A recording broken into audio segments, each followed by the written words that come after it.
Hi student, welcome of your in Apex Public School online education. जैसा कि आप लोग जानते हैं कि पढ़ाई नहीं चल पा रहा है, वो पढ़ाई को करने के लिए यहाँ पे ऑनलाइन एजुकेशन का हेल्प लेना पड़ा है। तो इससे पहले आप लोग को अप्रैल मई में भी वीडियो के माध्यम से कुछ पढ़ाया गया था, तो उन सबको नेगलेक्ट करते हुए एक बार फिर से हम लोग क्या करेंगे, शुरुआत करेंगे। स्टार्टिंग से शुरुआत किया जाएगा, क्योंकि उस टाइम बहुत से बच्चों के पास वीडियो नहीं गया था, तो वो लोग नहीं समझ पाए थे। तो इस समय क्या किया गया है, सभी लोगों को एक साथ लेकर के चलना है, तो सभी लोगों को पढ़ाना है। इसलिए फिर एक बार जीरो लेवल से शुरू किया जा रहा है। जीरो लेवल से कहने का मतलब हम लोग फिर से स्टार्ट करेंगे फर्स्ट चैप्टर से। हम लोग हर एक टॉपिक को क्लियर करते हुए हर एक चैप्टर को हम लोग क्या करेंगे, पढ़ेंगे। तो आज हम लोग सबसे पहले स्टार्टिंग हो रहा है क्लास 8 का, जो साइंस का जो फर्स्ट चैप्टर है, क्रॉप प्रोडक्शन एंड मैनेजमेंट के बारे में हम लोग को क्या करना है, जानना है।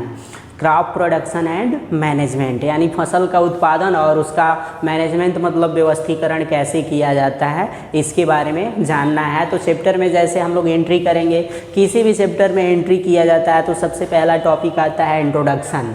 इंट्रोडक्शन मतलब परिचय। परिचय का मतलब ये होता है कि हमको इस चैप्टर में क्या पढ़ना है, किस चीज़ के बारे में पढ़ना है। तो यहाँ पे क्रॉप प्रोडक्शन एंड मैनेजमेंट है, तो इसका मतलब हमें जितने भी फसल होते हैं सभी फसल के बारे में पढ़ना है। उनको कब बोया जाता है, कट किया जाता है, कब घर में रखा जाता है, इन सभी चीज़ों के बारे में क्या करना है, पढ़ना है।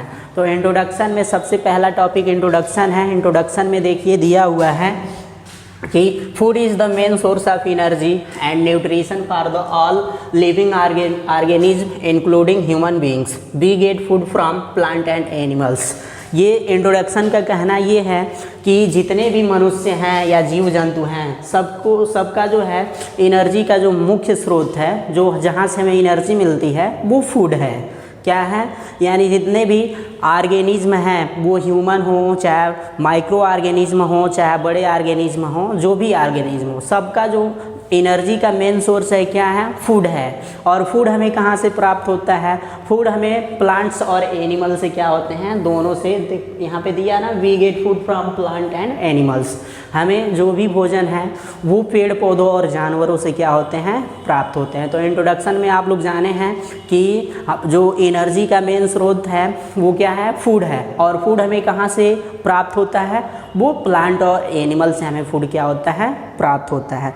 और ऐसे ही जब हम आगे बढ़ेंगे तो सेकेंड टॉपिक आता है क्रॉप। क्रॉप मतलब फसल होता है। फसल का डिफिनीशन हमें जानना है। क्रॉप का डिफिनीशन क्या होगा, तो when plant of same kind are grown and cultivated at one place on a large scale, it is called crop. यानी जब एक ही प्रकार के बहुत सारे पौधों को एक जगह क्या किया जाता है, उगाया जाता है। और उगाने के बाद जब वो तैयार हो जाता है तो उसको कल्टीवेटेड मतलब उसको जब काटा जाता है तो उसी को क्या बोला जाता है, उसी को क्रॉप के नाम से क्या किया जाता है, जाना जाता है। यानी जब सेम काइंड के पेड़ पौधे रहेंगे, उनको लार्ज स्केल पे एक जगह पे हम लोग क्या करेंगे, बहुत अधिक मात्रा में उगाएंगे। और उगाने के बाद वो जब तैयार हो जाएगा तो उसका कल्टीवेशन किया जाएगा। कल्टीवेशन मतलब काट करके उसमें से अनाजों को क्या किया जाएगा, अलग किया जाएगा। उसी को हम लोग क्रॉप के नाम से क्या करते हैं, जानते हैं। अब आते हैं टाइप्स ऑफ क्रॉप। जो क्रॉप होते हैं कितने टाइप्स के होते हैं। The two main types of crop grown in India are the rabi and kharif crop, या बोल सकते हैं खरीफ एंड रबी। नाम इधर उधर भी ले सकते हैं, उसमें कोई दिक्कत नहीं है। खरीफ एंड रबी क्रॉप्स यानी जो हमारा इंडिया है, इंडिया में जो मेन रूप से जो क्रॉप के टाइप्स हैं वो 2 टाइप्स से हैं। 2 टाइप्स का ही क्रॉप इंडिया में क्या किया जाता है, ग्रोन किया जाता है, उगाया जाता है। इसमें फर्स्ट होता है खरीफ क्रॉप और सेकेंड होता है रबी क्रॉप। यानी इंडिया में खरीफ क्रॉप और रबी क्रॉप क्या होते हैं, ग्रोन किए जाते हैं, उगाए जाते हैं।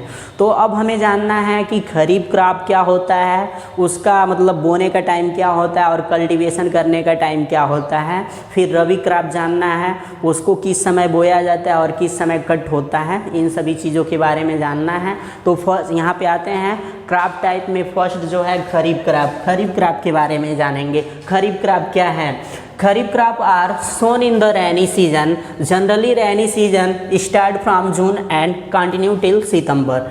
जितने भी खरीफ क्रॉप होते हैं खरीफ क्रॉप को हम लोग क्या करते हैं, रैनी सीजन में इनको क्या किया जाता है, सोन मतलब बोया जाता है। सभी रबी क्रॉप को हम लोग रैनी सीजन में क्या करते हैं, इनको सोन मतलब बोया जाता है। जो रैनी सीजन होता है ये जनरली कब से स्टार्ट होता है, ये जून से स्टार्ट होता है। जून से स्टार्ट होकर के सितंबर तक कंटिन्यू रहता है। रैनी सीजन जो होते हैं जून से स्टार्ट होकर के सितंबर तक क्या होते हैं, रहते हैं। Such crop depend on monsoon rains for growth, यानी जितने भी खरीफ क्रॉप होते हैं ये अपने ग्रोथ के लिए मानसून रेन पे क्या होते हैं, डिपेंड होते हैं। मानसून रेन का मतलब ये मानसूनी वर्षा नहीं होगी तो जो खरीफ क्रॉप हैं ये अच्छे से होंगे नहीं। तो इनको अच्छे से इनका ग्रोथ के लिए क्या होता है, ये इसमें मानसूनी बारिश की क्या होती है, आवश्यकता होती है। अगर मानसूनी बारिश नहीं होगी तो खरीफ क्रॉप अच्छे लेवल पे नहीं होंगे। अगर सूखा अगर पड़ जाएगा तो पूरा खरीफ क्रॉप ही खराब हो जाएगा, मतलब कुछ भी नहीं उग पाएगा। तो इसीलिए इसमें बताया गया है कि जितने भी खरीफ क्रॉप होते हैं ये मानसूनी रेन पे क्या होते हैं, डिपेंड होते हैं, निर्भर होते हैं। जितना ही अधिक मात्रा में बारिश होगा उतना ही अधिक मात्रा में जो पेड़ पौधे होंगे वो ग्रोथ करेंगे। ग्रोथ करने के बाद इनसे क्या होगा, इनसे बहुत ज़्यादा मात्रा में हमें क्या होगा, प्राप्त होगा। ठीक है, उसके बाद हम लोग आते हैं एग्जाम्पल के रूप में देखते हैं। राइस हो गया, मैज हो गया, सोयाबीन हो गया, ग्राउंडनट हो गया, कॉटन हो गया, ETC, ये सब क्या हैं, ये सब खरीफ क्रॉप के एग्जाम्पल हैं। जैसे राइस मतलब चावल की खेती हो गया, मेज मतलब मक्का, सोयाबीन की खेती, ग्राउंडनट मतलब मूंगफली का खेती और कॉटन की खेती, ये सब खरीफ क्रॉप के अंतर्गत क्या होते हैं, आते हैं। ये सब खरीफ क्रॉप के क्या हैं, एग्जाम्पल्स हैं। उसके बाद सेकेंड आता है रबी क्रॉप। रबी क्रॉप किसे कहते हैं, rabi crop are grown in the winter season generally in the month of November and harvested in the month of April. यानी जितने भी रबी क्रॉप्स होते हैं, रबी क्रॉप जो होते हैं इनको विंटर सीजन में क्या किया जाता है, बोया जाता है। विंटर सीजन जो होता है ये जनरली नवंबर से क्या होता है, स्टार्ट होता है। और ये जो जितने भी रबी क्रॉप होते हैं इनको अप्रैल में क्या कर लिया जाता है, हार्वेस्टेड मतलब कट कर लिया जाता है। ठीक है, such crop do not depend on the monsoon rains, यानी जितने भी रबी क्रॉप्स होते हैं ये मानसून रेन पे डिपेंडेंट नहीं होते हैं। इनको मानसूनी वर्षा की आवश्यकता नहीं होती है। ठीक है, जितने भी रबी क्रॉप होते हैं इनको मानसूनी रेन्स की आवश्यकता नीड नहीं होता है। ये बिना रेन के ही क्या हो जाते हैं, विंटर सीजन में हो जाते हैं। जैसे एग्जाम्पल के रूप में लिया जाएगा, वीट मतलब गेहूँ हो गया, बार्ली मतलब जौ हो गया, मटर हो गया, चना हो गया, मस्टर्ड मतलब सरसों हो गया, ETC आर रबी क्रॉप्स। यानी आप लोग को खरीफ क्रॉप में बताया गया है कि ये जो खरीफ क्रॉप होते हैं ये रैनी सीजन में बोए जाते हैं। रैनी सीजन जो होता है जून से स्टार्ट हो जाता है और सितंबर तक क्या होता है, चलता है। और खरीफ क्रॉप जो होते हैं ये मानसूनी रेन पे डिपेंडेड होते हैं अपने ग्रोथ के लिए। जैसे एग्जांपल में राइस, मैज, सोयाबीन, ग्राउंडनट, कॉटन, ETC ये सब खरीफ क्रॉप होते हैं। और रबी क्रॉप जो होते हैं इनको विंटर सीजन में बोया जाता है और generally in the month of क्या होता है, नवंबर। विंटर जो होता है नवंबर से शुरू होता है तो नवंबर में इनको बोया जाता है और अप्रैल तक इनको क्या कर लिया जाता है, कट कर लिया जाता है। और ये जितने भी रबी क्रॉप होते हैं ये मानसूनी रेन पे डिपेंडेड नहीं होते हैं। जैसे एग्जाम्पल के रूप में wheat, barley, peach, gram, mustard are rabi crops. ये सब रबी क्रॉप्स के क्या हैं, एग्जाम्पल हैं। Thank you, have a nice day.